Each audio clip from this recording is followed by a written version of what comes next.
porción posterior del globo ocular que está adherida a lo que llamamos la coroides, y después de la coroides viene la esclera.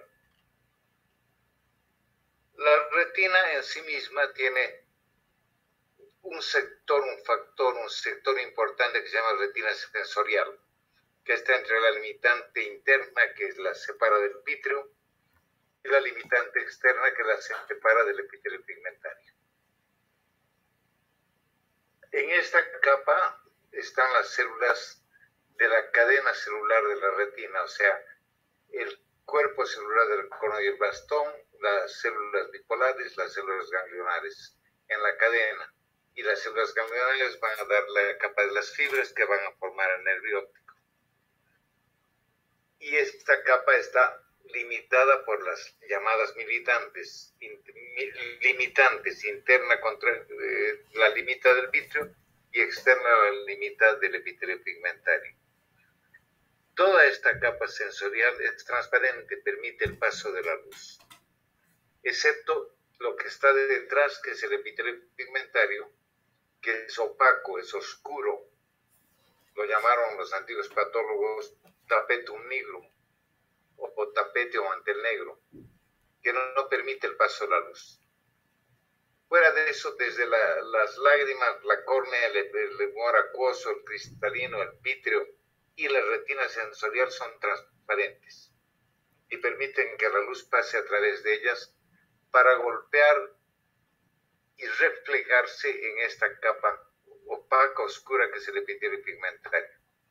Es justamente ahí donde están los conos y bastones, donde la luz se refleja para pescar la luz y, como el nombre indica, a través del epitelio, del pigmento que las cubre, transformar la luz en estímulo nervioso.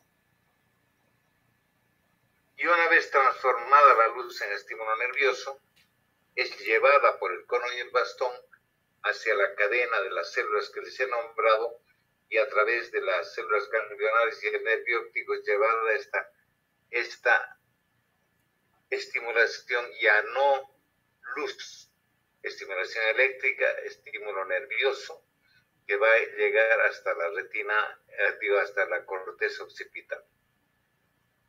Entonces, gracias a esto, la retina tiene tres funciones.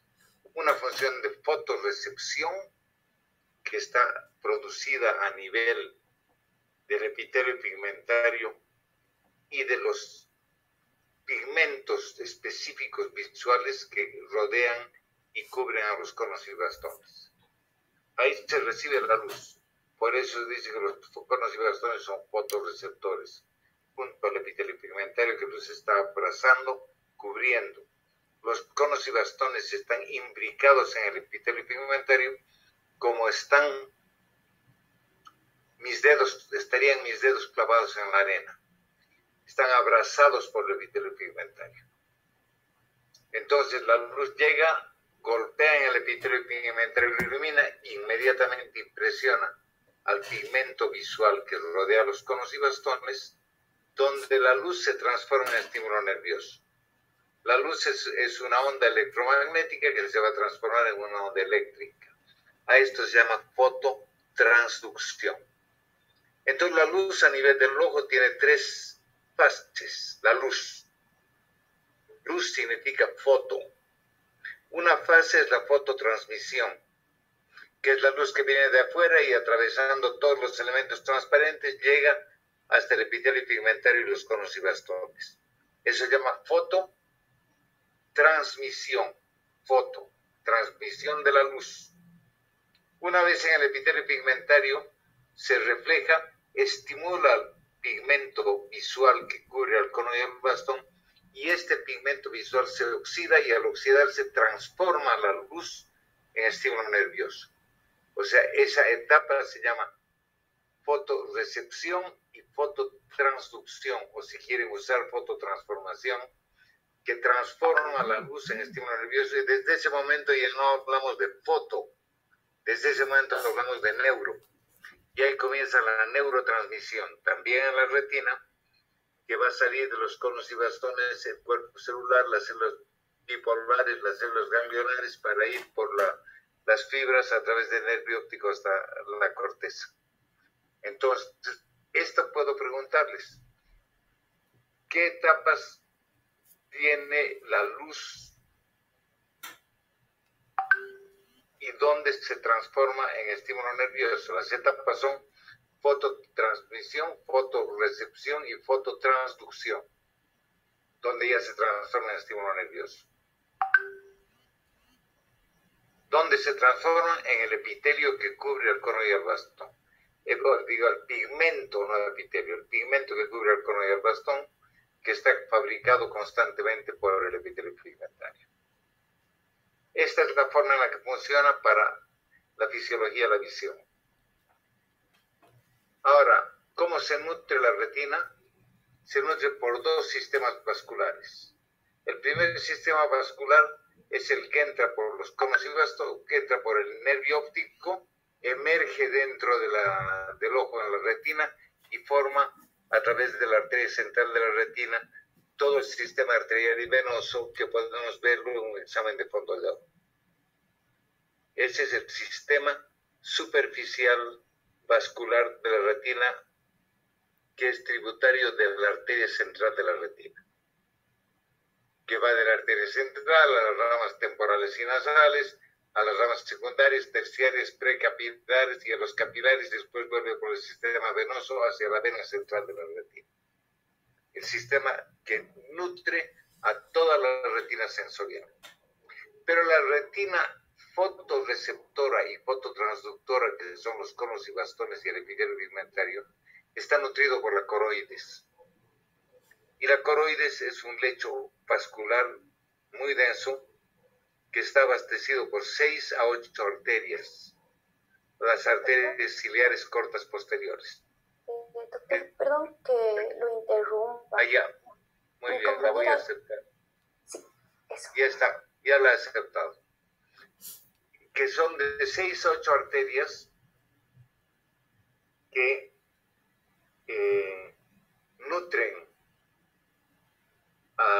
o abastecen a la coroides para nutrir al epitelio pigmentario y a los conos y bastones. Este pigmento fabricado por el epitelio pigmentario tiene la capacidad, para hacerlo muy sencillo, de oxidarse en presencia de la luz, y al oxidarse generar una onda eléctrica.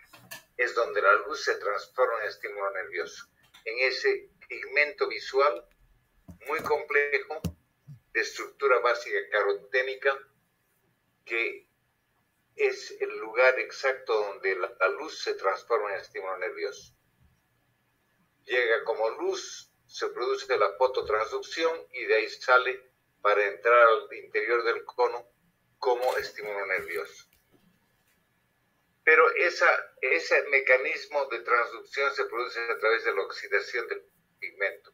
El pigmento se oxida y eso produce la onda eléctrica. Pero si solo fuera así, lo más que podríamos hacer sería tomarnos una fotografía, porque el momento que miramos se oxida todo el pigmento y ahí quedamos. Pero la visión no es eso, la visión es fluida. Ese concepto quiero que se les quede a ustedes. La visión es fluida, es continua y es armónica. Fluida porque fluye, no es estática, no es una foto. Continua porque sigue una secuencia de continuidad en persecución de los movimientos. Y es armónica porque permite mirar a la persona o objeto que estamos mirando y armoniza con el espacio que la rodea. O sea, la luz es un milagro, es una maravilla la visión. La visión es un milagro. Es fluida, es continua y es armónica. Pero para eso, ¿qué le pasa al pigmento del cono y el bastón? Se oxida y desoxida con una frecuencia de miles de veces por segundo. Y se oxida debido a que y eso no voy a preguntarles, pero para que no tengan curiosidad en ese tema, debido a que en el núcleo del cono y el bastón trabajan el ATP, el adenosín trifosfato del núcleo, el ADP, el trifosfato del citoplasma, a través del glucagón, para enseguecer al cono y al bastón para que se desoxiden y de nuevo abrirlos. Pero este hecho ocurre miles de veces cada segundo para garantizar la continuidad y la armonía de la visión. O sea, es una maravilla. Pero este cambio tan brusco es un cambio que requiere de fabricación continua y constante del pigmento visual. ¿Quién lo fabrica? El epitelio pigmentario. Y para fabricarlo requiere oligoelementos, muchos oligoelementos. Quiero preguntarles, y esta vez le preguntaré a Carlos, si yo digo oligoelemento, ¿a qué me refiero? ¿Qué es un oligoelemento? Son elementos que son sustancias que el cuerpo requiere en pequeña cantidad.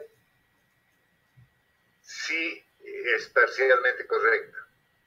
No solo lo que dice es cierto, pero se llaman oligo significa poco, porque existen en muy poca cantidad en la sangre. Existen y son vitaminas, son enzimas, son minerales que están en la sangre en muy poca cantidad. Oligo es poco, elemento es elemento. Lo que usted ha dicho es cierto, pero el nombre viene de que hay muy poco en la sangre, oligoelementos, que son vitaminas, minerales y determinadas enzimas. El epitelio pigmentario requiere mucho oligoelemento. ¿Y cómo hace para sacar mucho de donde hay poco? Porque en la sangre hay poco. La única forma es tener mucha sangre. Por eso son 6 a 8 arterias que están nutriéndolos, contra una que nutre al resto de la retina. ¿Por qué? Porque requiere mucho oligoelemento para formar y reformar y continuar con la función del pigmento visual. Segunda cosa es que el pigmento visual se oxida con una frecuencia de miles de veces al segundo. Se oxida, pero con una frecuencia, por lo tanto, utiliza mucho oxígeno.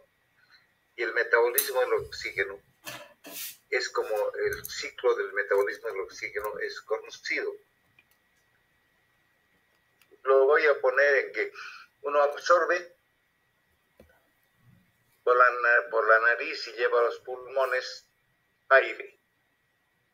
Con el aire llega el oxígeno a los pulmones y el aire atraviesa la capa alveolar, la pared alveolar, y es pescado por los glóbulos rojos, por la hemoglobina, y llevado al resto del cuerpo para nutrirlo, y después vuelve por el sistema nervioso, pero como que vuelve, Erika, lo que vuelve al pulmón, que es lo que es llevado de vuelta al pulmón por la hemoglobina, que es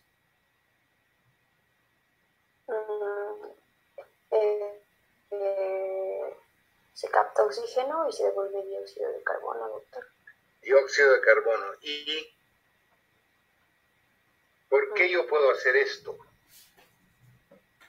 Aquí están mis lentes, perdón.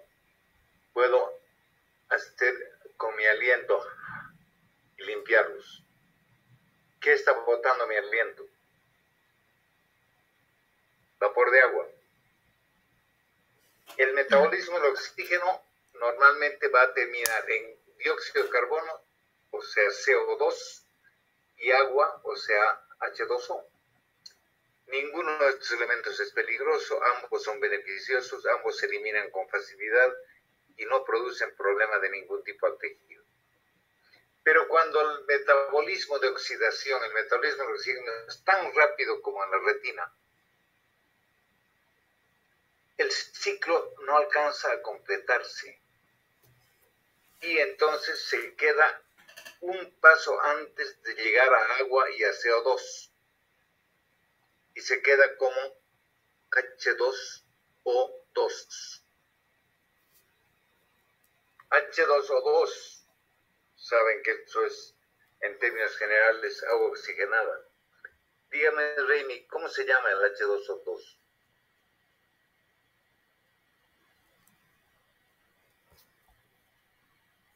Químicamente. No es el peróxido de hidrógeno. ¿Qué? Perdón. El peróxido de hidrógeno. Peróxido de hidrógeno, es correcto. ¿Qué es el peróxido? Lo conocemos vulgarmente nosotros, los médicos, como radical libre. Y el radical libre es tóxico para las células, acelera la apoptosis, disminuye la vida de las células, puede matar células del tejido y envejecer el tejido. O sea, es muy tóxico. Y la retina está produciendo peróxidos radicales libres constantemente por la velocidad con que se oxida. Aquí hay un hecho primero. Para oxidarse con esa velocidad necesita mucho oxígeno, eso me entiende. Y el oxígeno no llega por la sangre. Entonces, la segunda causa de que requiera mucha sangre para que le lleve mucho oxígeno por la velocidad con que se oxida y requiere oxígeno. Y lo tercero es que al oxidarse con esa velocidad crea mucho radical libre, que es tóxico para las células y tiene que neutralizar al radical libre. A ver, veamos quién me puede decir. Mijail, ¿cómo se neutraliza el radical libre? Para aclarar, el radical libre es un oxidante. ¿Cómo se lo neutraliza? ¿Cómo el organismo neutraliza un oxidante, un radical libre?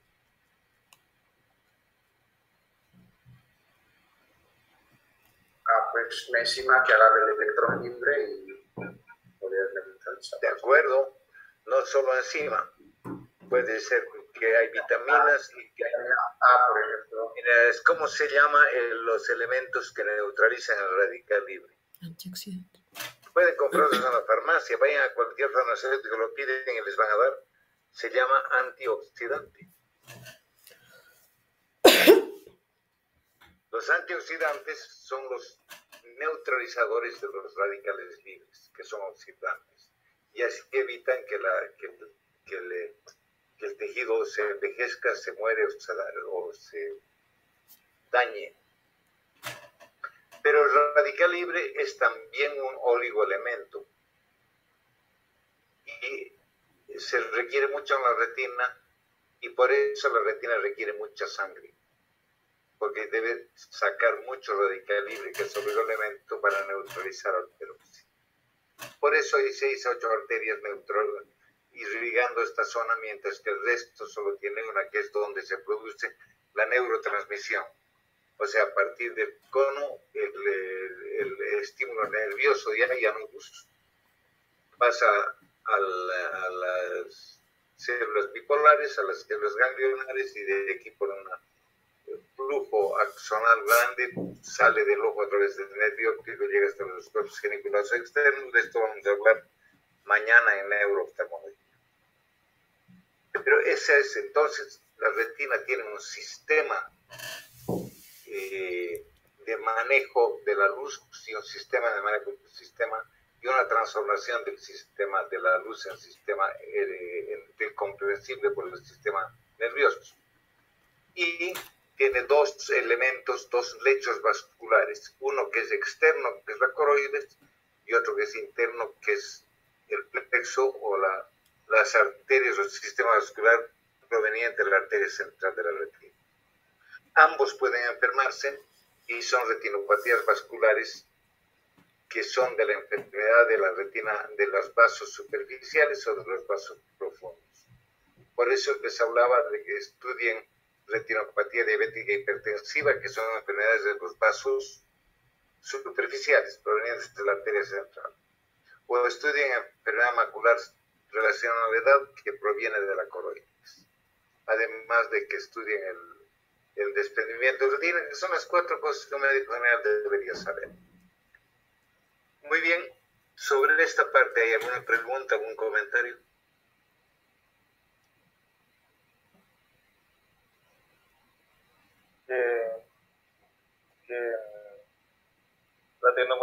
pregunta de esto porque la anatomía de la retina me complica.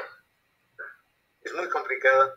Yo no quiero complicarles la cosa. Quiero que sean amigos de la retina en términos globales, que entiendan en términos generales cómo funciona.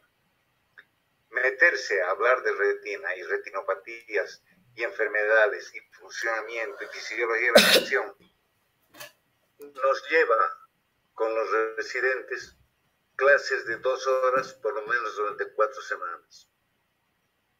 Así que no es lo que podemos hacer aquí, ni además es lo que necesita saber un médico general. Pero tiene razón, Carlos, es muy complejo. Bien, vamos a hablar de retinopatía diabética. Y vamos a comenzar con Carlos de nuevo. Defíname retinopatía diabética, solo dame la definición. Ya, a ver, como definición, a lo que yo entendí, o sea, es una microencefalopatía, o sea, que afecta a la parte más pequeña, ¿no es cierto?, de los vasos, o sea, no arterioles, son arteriolas, capilares, etc., que está dado por un problema metabólico que es la diabetes y que es producto de una acumulación, o sea, que se da, la causa es por una acumulación de sorbitol intracelular, ¿no es cierto?, y que esto va a provocar un daño endotelial y que va a ir progresando, ¿no es cierto?, hacia una isquemia y que puede ir, ¿no es cierto?, desarrollando otro tipo o sea, la isquemia es como lo que más se plantean, pero también pueden haber microhemorragia y otras características, pero la más importante es la isquemia. Perfecto. Bueno, voy a parar la respuesta de Carlos C. solamente para felicitarlo. No lo ha dicho en el orden cronológico que ocurre, pero ha dicho exactamente lo que es.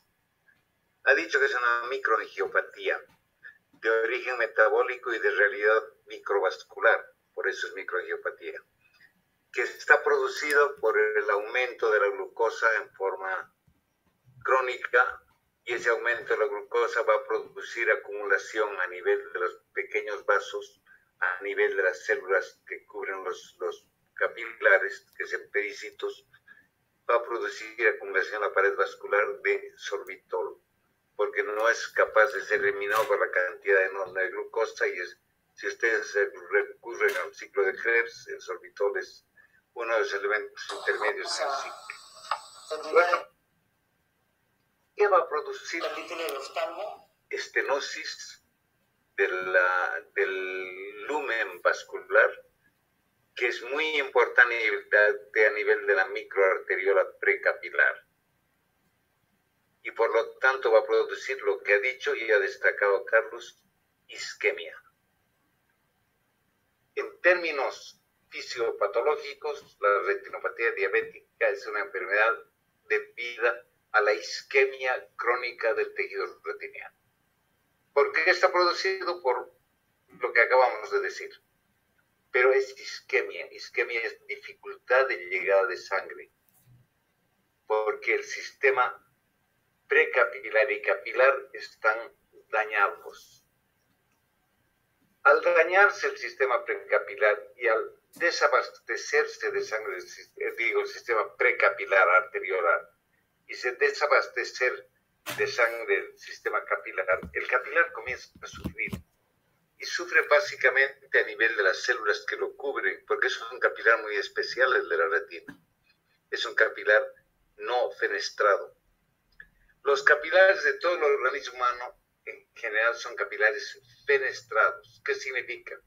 Que los pedicitos que rodean el capilar son como en mis manos, así, que tienen fenestraciones entre ellos, por donde el intercambio de todo tipo de materia se hace más fácil. En cambio, la retina requiere proteger a la retina de proteínas grandes, de sustancias tóxicas. Entonces el capilar, el pedicito de la retina es no fenestrado, es así cerrado. Y por lo tanto el intercambio se produce a través de un filtro natural entre las células de pericitos para no permitir el paso de proteínas o moléculas de gran tamaño. Y eso se llama barrera hematoretiniana, que es parte de la barrera hematocular, que es como la barrera hematoencefálica, que se protege y protege estos tejidos nobles de adentro de la agresión química de sustancias tóxicas. Entonces estos pericitos comienzan a separarse, a irse, y además el pericito es como una célula madre, es pluripotencial. Por ejemplo, cuando una persona engorda se van formando lipocitos, células que acumulan grasa. ¿Qué son los lipocitos? Son pericitos transformados. El pericito puede volverse lipocito.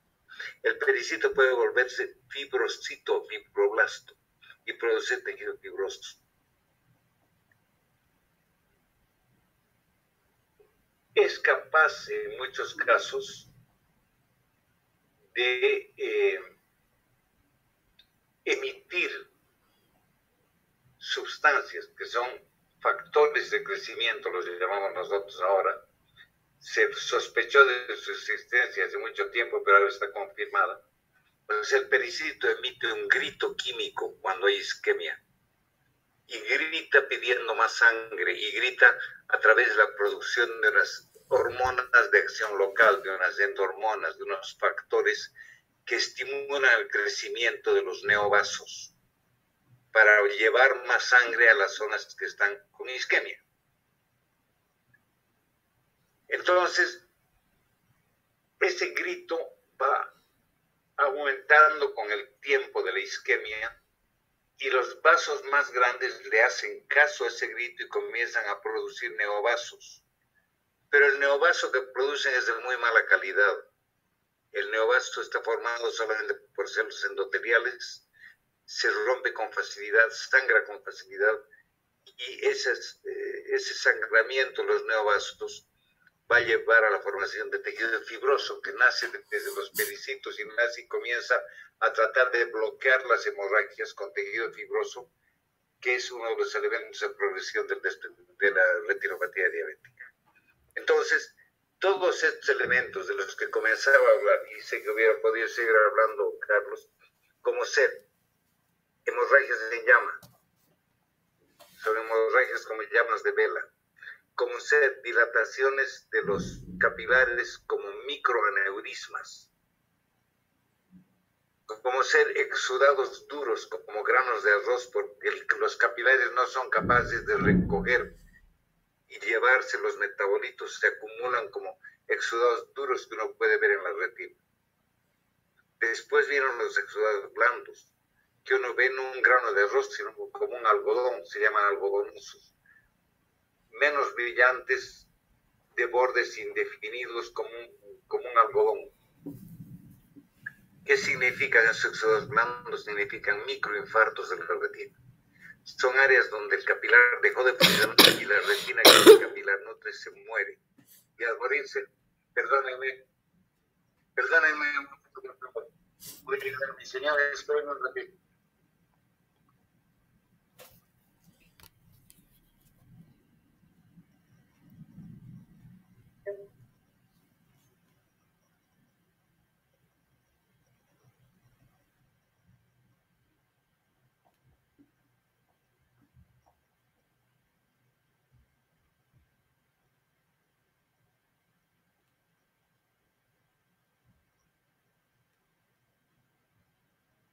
Seguimos. Entonces, esos exudados blandos son microinfartos, retina que se ha muerto en esa zona. Después de esto aparecen unas dilataciones marcadas de los capilares de las zonas que todavía están con menos isquemia hacia las zonas más isquémicas para tratar de llevar moción vicariante. No son neovasos, son dilataciones vasculares, dilataciones capilares intrarretinianas, que si ustedes han leído el término en sus libros se llaman AMIR, más conocido en el mundo médico como IRMA porque viene del inglés. Interretinal microanomalies, microanomalías intrarretinales, AMIR en castellano.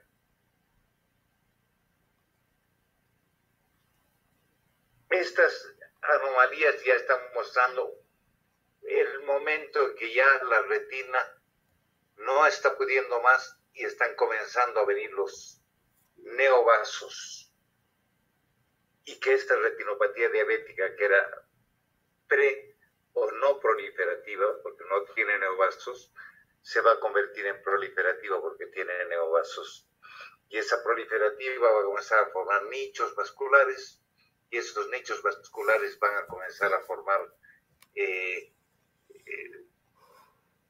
invasiones de neovasos hacia el vítreo, hacia la papila, sangrado, hemorragias vítreas, reabsorción de las hemorragias con formación de tejido fibroso, tracción del tejido fibroso desprendiendo la retina y finalmente ceguera.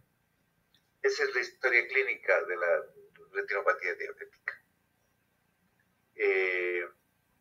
Ahora, con esa historia clínica, vamos a preguntarle a Jessica, ¿cómo clasifica la retinopatía diabética? Ya prácticamente lo he dicho, pero quiero que me diga qué dice su libro que ha leído de la clasificación de la retinopatía diabética. Lo clasifica en tres partes, en la que mencionan la no retinopatía diabética, que no hay ninguna subclasificación, y luego que va describiendo detalladamente sobre la retinopatía diabética proliferativa y la no proliferativa. No proliferativa primero. Primero la no proliferativa y luego la proliferativa. Sí. Ya. Ahora, ¿cómo se divide, cómo clasifica la no proliferativa, Jessica? Esta la divide en leve, moderada, severa y muy severa. Y la proliferativa en las que no tienen características de alto riesgo y las que sí tienen características de alto riesgo. Y las avanzadas. Son Las tres. avanzadas. Sí.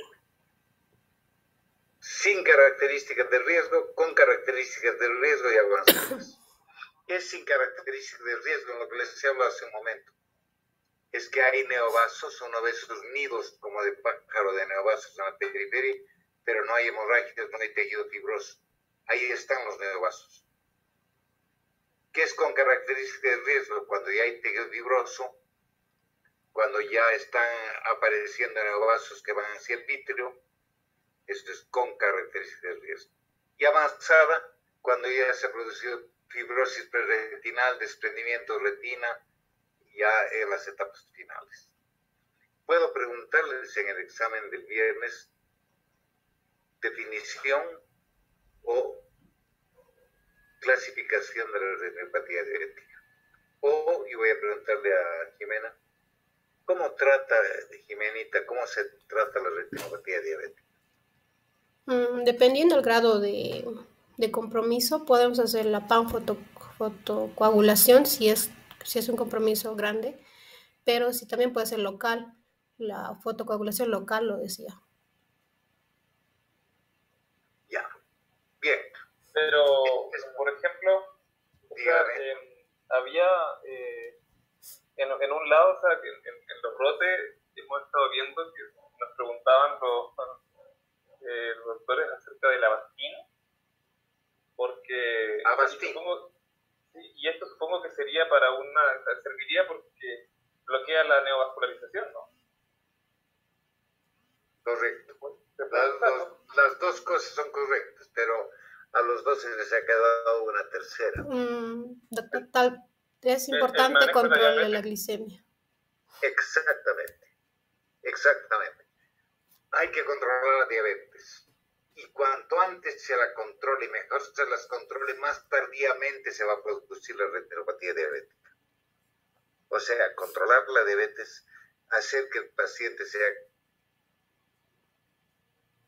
consciente de los riesgos que cubre, es muy importante. Y una vez que uno ha diagnosticado, a veces en etapas tempranas, una retinopatía, hay que llevarlo a las bases más importantes del tratamiento del diabético, que ustedes saben o deberían saber como médicos generales. El primero es la dieta. El segundo son los ejercicios físicos, actividad física. El tercero es el tratamiento médico.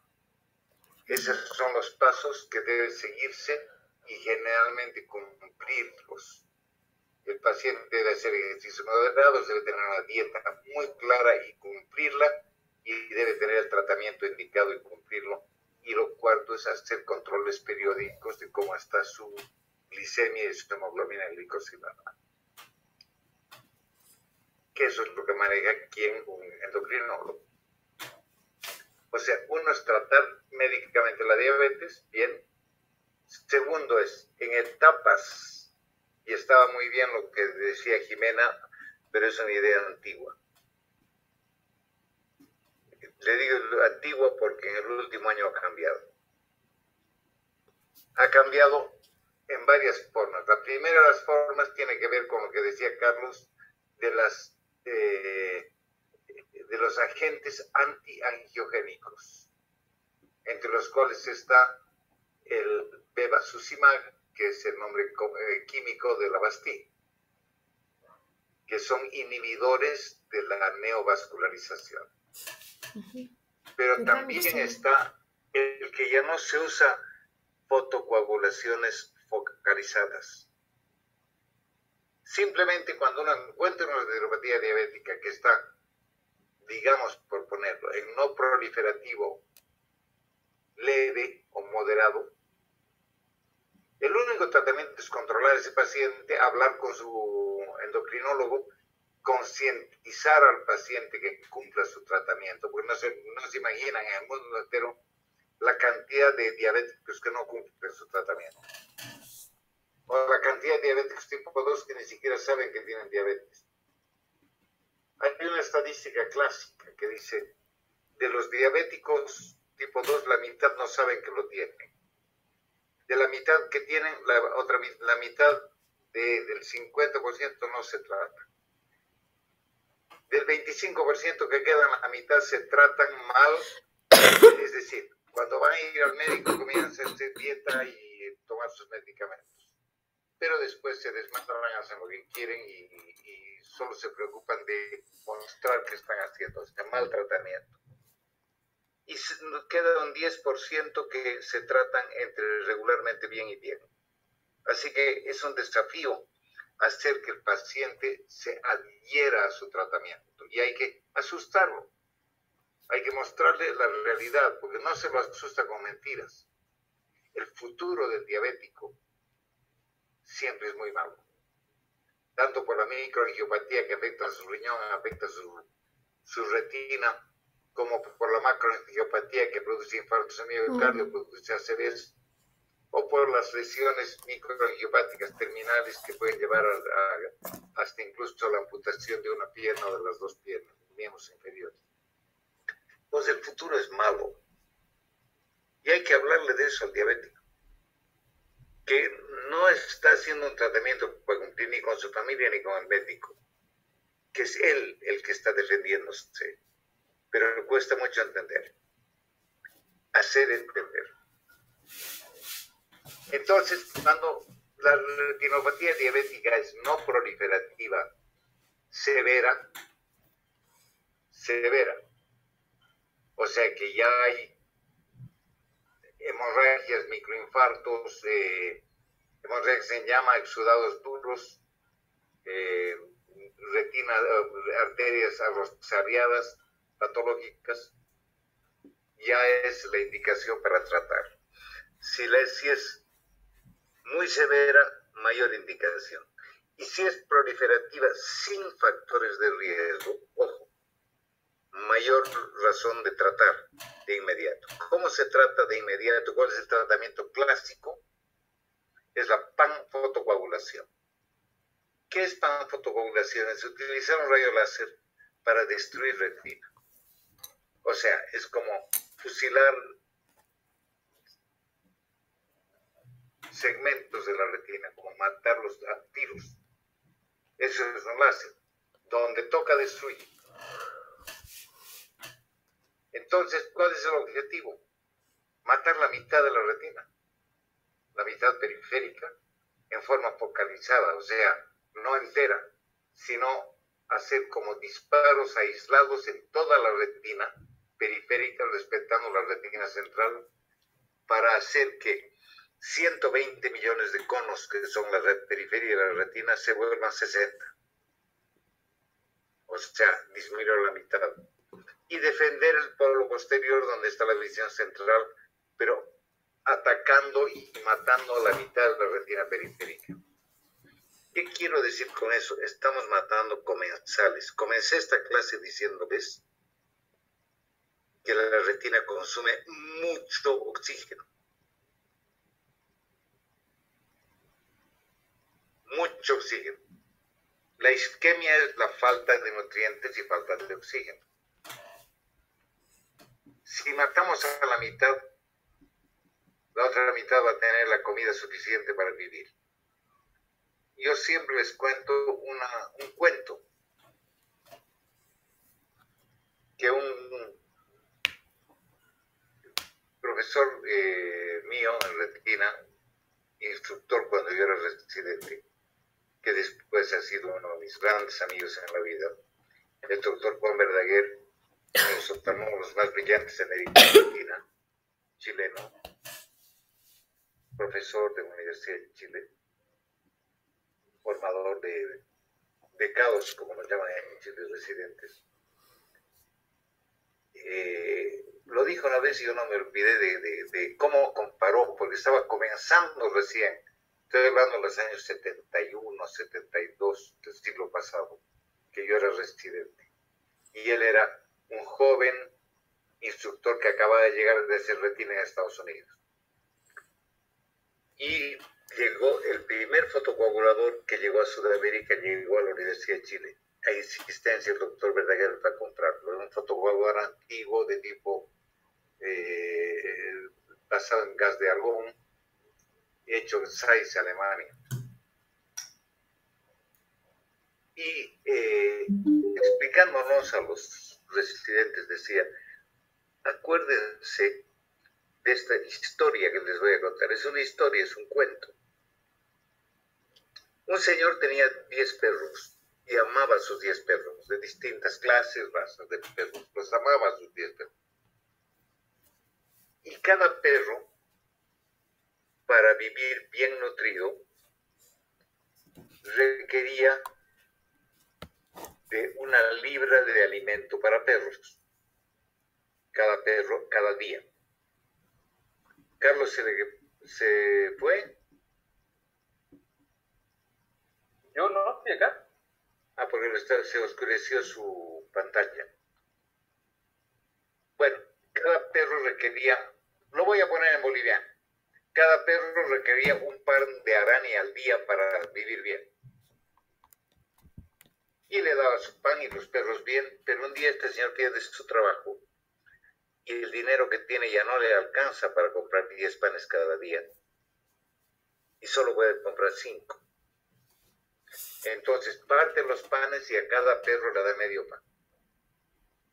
6 meses después, los 10 perros están desnutridos, se ven sus costillas, no tienen energía, están botados al sol, están malos. Y el pobre hombre no sabe qué hacer para ayudar a sus perros porque no tiene plata para darles más comida. Y está desesperado, pero un vecino que está al frente y ve desde el frente todo el drama que tiene este señor, un día se acerca y le dice, mire vecinito, se van a morir sus 10 perros. Yo le propongo una cosa, le presto mi pistola, mate los 5 más feos. Así le va a alcanzar la comida para los 5 que queden. Y el tipo con dolor de corazón acepta y pam, balean a los 5 más feos y le alcanza la comida y los otros 5 se recuperan. Esa es la forma sencilla de explicar la panfotocoagulación. Matar la mitad para que la mitad que quede tenga más alimento. Y funciona. De hecho, funciona. De hecho, el tratamiento con láser hoy es el gold standard, el mejor tratamiento que hay. Ahora, ¿qué ha pasado últimamente? Que han aparecido los agentes antiangiogénicos, que partieron de una droga que es el bevacizumab, que era una droga que es una droga para quimioterapia del cáncer de colon. El cáncer de colon es muy neovascularizado. Entonces, un gran laboratorio de Estados Unidos, no me acuerdo exactamente cuál ahora, desarrolló el Avastin, el bevacizumab, que inhibe y destruye y acaba con los neovasos, y que había que ponerle una vez al mes volviendo venosa una ampolla en un frasco de 500 cc en un goteo de 4 horas, aparte de su quimioterapia, una ampolla de bevacizumab, de Avastin. Funciona. El tumor se achicaba, permitía manejos mucho mejores, trabajaba muy bien esta sustancia y trabaja muy bien esta sustancia. ¿Cuál es su problema?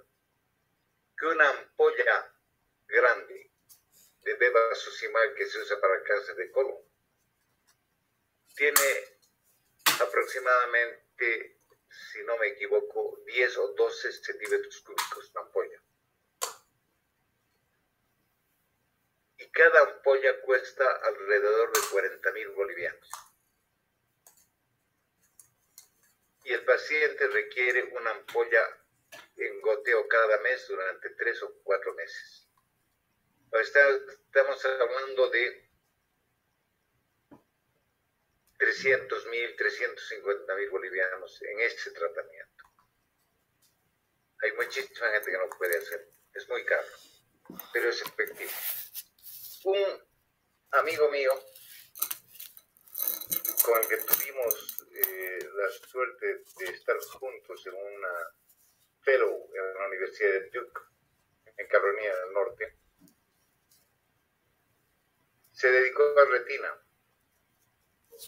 Su nombre era Maurice Landers, porque acaba de fallecer hace poco. Y él vio este ejemplo y dijo, ¿y por qué no le ponemos un poquitito de esto a las enfermedades maculares relacionadas con la edad, que son neovasos que vienen de la coroides? Una inyeccióncita en el vitro de un poquitito de esta sustancia y veremos qué le pasa. Entonces consiguió el permiso adecuado y lo probaron en animales mostrando que no hacía daño a los ojos. Presentó la solicitud y le permitieron hacer el estudio y les puso una inyección a 12 o 14 pacientes que tenían enfermedad macular relacionada a la edad húmeda, activa. Y se encontró que era un milagro. Los neovasos se reducían, las cicatrices se hacían más chicas, la visión del paciente mejoraba. Entonces publicó esto y ¿qué pasaba? Que uno podía tratar 50 personas, 60 personas, con una sola ampolla de las que se utiliza una vez en un paciente, porque lo que se utiliza es 0.2 de mililitro. Como los que han visto poner, es una ampolla chiquita de insulina. Entonces una ampolla grande da para muchos, pero es difícil que uno tenga en el curso de una semana 80 pacientes para poner. Ha hecho que laboratorios aquí en Bolivia, lo mismo que ha pasado en Chile antes que aquí, lo mismo que ha pasado en Brasil, ha pasado en España, laboratorios han hecho con todo el cuidado de esterilidad, han montado 80 jeringuitas ya cargadas y esterilizadas y todo de una sola ampolla y las reparten a muchos médicos. Entonces, poner una ampolla de Avastin hoy día en un país como Bolivia sale costando 700, 800 bolivianos la ampolla.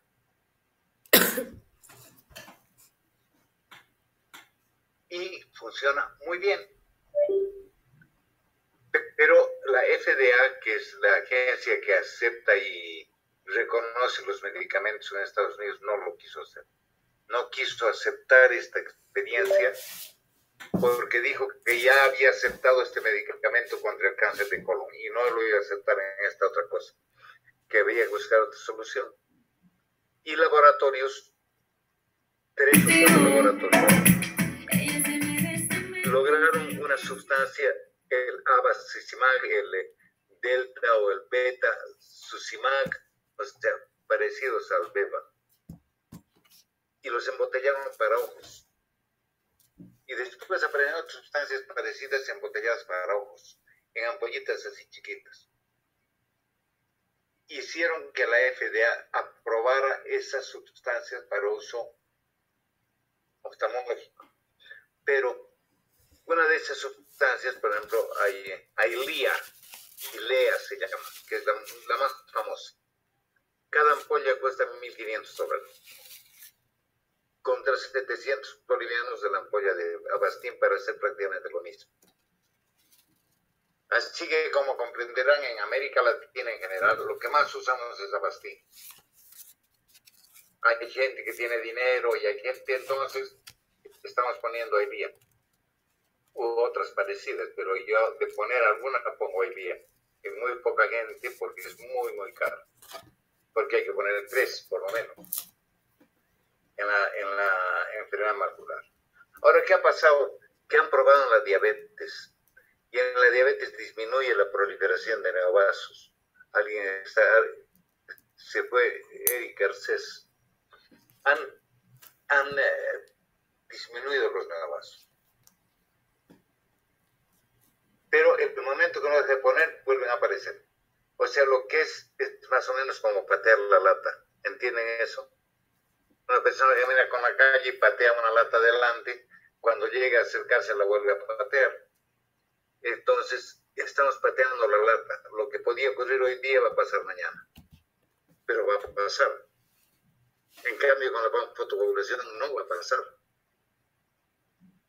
Pero ahora se está usando inyecciones de Avastin un par de meses antes de hacer la fotocoagulación en los pacientes que ya tienen neovasos, para evitar las hemorragias que uno puede producir con láser al destruir un neovaso. Y ayuda. Entonces, en este momento se hace solo panfotocoagulación en las no proliferativas, y en las proliferativas iniciales se ponen un par de inyecciones de Avastin y después se hace fotocoagulación. El tratamiento ideal es panfotocoagulación. Si yo les pregunto, la respuesta es panfotocoagulación. Este es el tema más importante. Los otros temas, como retinopatía hipertensiva, solo me interesa que sepan cómo diferenciar la aguda de la crónica en un fondo de ojo. ¿Y qué son los signos de GAN y signos de Salus? Búscanlo en su libro, porque es lo que puedo preguntarles. En el desprendimiento de retina, puedo preguntarles qué tipos de retinopatía diabética conoce, de desprendimiento de retina. ¿Dónde se produce el desprendimiento de retina? ¿Dónde se produce? Entre los conos y bastones y el epitelio pigmentario. O sea, la retina sensorial se separa del epitelio pigmentario. A ese nivel se produce el desprendimiento de retina. Ahí es donde se acumula líquido en ese espacio virtual. La pregunta que puedo hacerles es, ¿a qué nivel se produce el desprendimiento? Entre la retina sensorial y el epitelio pigmentario. ¿Qué tipos de desprendimiento de retina conoce? El más común, el 90% de todos, se llama regmatógeno. Eso sí puedo preguntar. ¿Qué es regmatos? Viene del griego. Regmatos significa, o regma, significa herida o desgarro. Entonces, ¿qué es desprendimiento de retina regmatógeno? Este desprender de la retina que se debe por heridas o desgarros en la retina por los que el líquido se mete y la desprende. Entonces, Pregunta: ¿qué significa y qué es un desprendimiento de retina reumatógeno? Respuesta: desprendimiento debido a herida o desgarro de la retina. Esa es la respuesta. Lean en su libro, pero esa es la respuesta. ¿Cómo se trata? Con cirugía. No hay otra forma de tratar. La cirugía puede ser extraocular, con implantes de silicona y crío, o intraocular, que es la que más se usa ahora.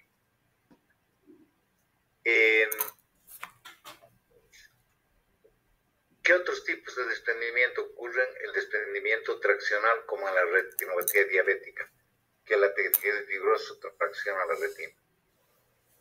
El desprendimiento de retina por exudados en las inflamaciones severas, o hemorrágico en los traumas. Entonces, puede haber otros, pero el 90% de los desprendimientos es el reumatógeno, del cual puedo preguntar. Por último, la enfermedad macular relacionada a la edad es una enfermedad por degeneración gradual originada por factores de tipo genético familiar, originada, no producida, y a la que se agregan factores ambientales como la hipertensión arterial, como la diabetes, como el tabaquismo, como la obesidad, como la falta de ejercicios físicos, sedentarismo se llama eso, a lo largo de la vida, que ayudan a favorecer que esto ocurra. ¿Qué es lo que pasa? Que primero se va degenerando el tejido del epitelio pigmentario, que está maravilloso, y esa fábrica tan importante de pigmento. ¿Y dónde se produce? En las áreas del polo posterior cercanas a la retina. Y entonces el paciente va bajando su visión central. Pero esta degeneración del epitelio pigmentario produce que el contenido del epitelio se vaya depositando en una lámina que se llama la lámina de Bruch, se escribe Bruch, que separa al epitelio pigmentario de la coroides, de los vasos. Y al destruirse esta lámina y crear unas soluciones de continuidad, unos agujeros para entender, el neovaso se mete por ese lugar y crece hacia adentro, desprendiendo el epitelio pigmentario, infiltrándolo, desprendiendo la retina y acabando con todo. Esta es la enfermedad macular húmeda, cuando ya hay neovasos. Y la otra es la seca. La terriblemente grave es la humedad, porque destruye la mácula. Ayer creo que ha sido, hoy día, que he mandado a un paciente hoy día a que le hagan una angiografía. Ese paciente no ve al centro y ha sido muy útil para sus dos compañeros que estaban conmigo hoy día, porque ha permitido ver lo que significa esta enfermedad. Es la pérdida de la visión central. No pueden leer, no pueden reconocer las caras, no pueden hacer trabajos de detalle, pero nunca pierden la visión periférica, o sea, pueden caminar sin tropezar, sin moverse. Sin embargo, esta enfermedad es la causa de ceguera legal más grande del mundo, sobre todo en el primer mundo. ¿Qué es ceguera legal? Es a un paciente que está trabajando y que tiene esta enfermedad, ya no puede trabajar. Puede vestirse, puede comer, puede salir a la calle a caminar, porque ve en la periferia, pero no puede manejar un automóvil, no puede manejar una computadora, no puede leer o no puede escribir, por lo tanto no puede trabajar. Y el médico lo declara ciego legalmente. Eso es ceguera legal. Para que pueda acceder a su jubilación adelantada o a sus fondos de invalidez. Es la causa más grande de ceguera legal y es la primera indicación del uso de la Avastin al que se refirió Carlos hace un rato. Esto es todo lo que podía hablar en términos generales de la retina, porque no quiero extender. Cada una de estas cosas llevaría un montón de tiempo para hablar. Pero quiero sus comentarios de esta clase y vamos a comenzar al revés que ayer. Vamos a comenzar por Mijail. ¿Qué le ha parecido esta clase, Mijail?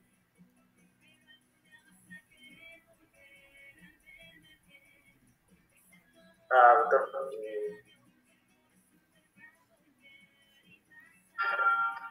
muy interesante.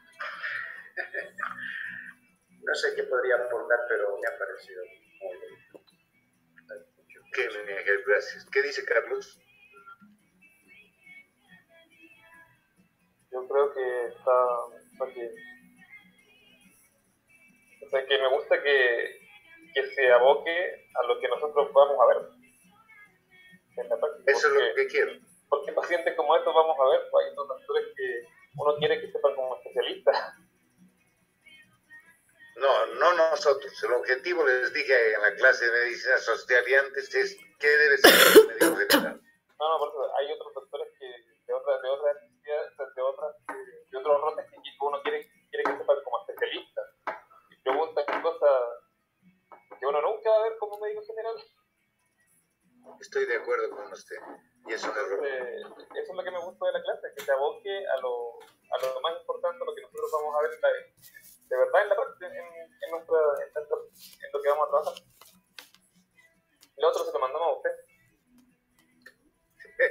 Sí, así es. ¿Qué dice Raimi? Comparto mucho con lo que dijo Carlos, doctor, que el enfoque de la clase es netamente para nosotros, ¿no? Que nos va a servir en cualquier momento, sobre todo que ya estamos a un paso del internado. Entonces, decirle eso que ha sido como explicar a un niño con chubis, tal cual, que esto no te puedes olvidar. Entonces, eso es lo bastante bonito de esta clase, ¿no? Gracias. Perfecto. ¿Qué dice Jimena?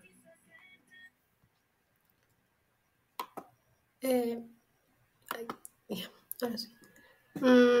Sí, doctores, realmente la clase es muy enfocada a lo que tenemos que saber y yo quisiera, tocando los temas de retina, o sea, si estamos como médicos generales, una clínica importante. Espérenme un momentito, por favor. ¿Aló? Sí, dime. 5 minutos. Ya, espérame un ratito. ¿Me pueden esperar un minuto, por favor? Estoy con el problema que le conté mi señora Perburti.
Estaba comentándome algo, Jimena.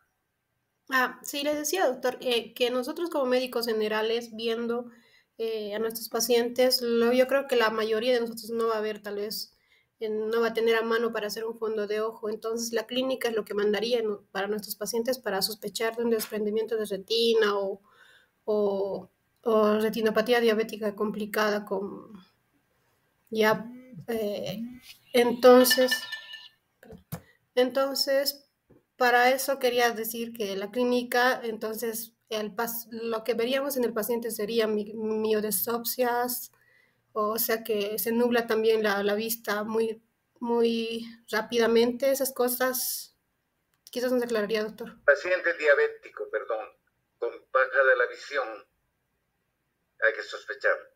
Paciente que viene con pérdida aguda de la mitad de la visión, con una cortina negra, es desprendimiento de retina. Paciente que viene quejándose de que no puede leer, es enfermedad macular relacionada a la edad, sobre todo si es mayor. Paciente que viene con cefaleas, con visión baja, que hay que tomarle presión, que realmente no le han tomado y es una retinopatía hipertensiva. O sea, lo que usted dice es correcto. Clínica, clínica, clínica. La clínica es la madre de la medicina. Los demás exámenes se llaman exámenes auxiliares o exámenes complementarios, ¿no es cierto? Lo que hay que preguntarse siempre es auxiliares a quién o complementarios de quién. De la clínica. Es lo que no hay que perder nunca. Estoy de acuerdo, Jimenito. ¿Qué dice Erika?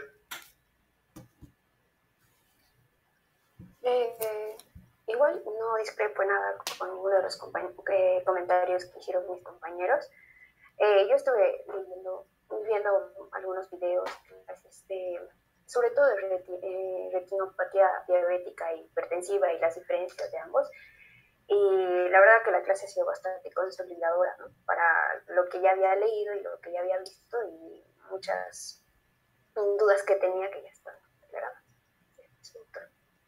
Gracias. Jessica. Bueno, compartiendo con lo que ya mencionaron mis compañeros, la clase fue muy interesante y muy buena.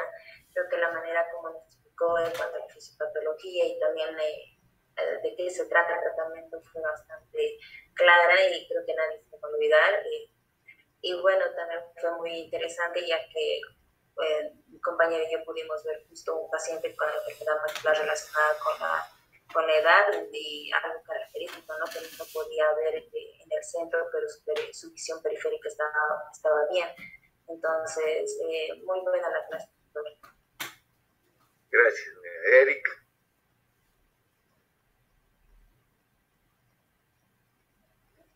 Doctor, a mí yo estoy de acuerdo con Carlos, Doc. Me pareció muy interesante la clase. Perfecto. Listo, chicos, mañana a las 6 para hablar de neuro y de estrabismo. Que tengan buenas noches. Hasta luego. Buenas noches, doctor. Hasta luego. Hasta luego, doctor. Buenas noches.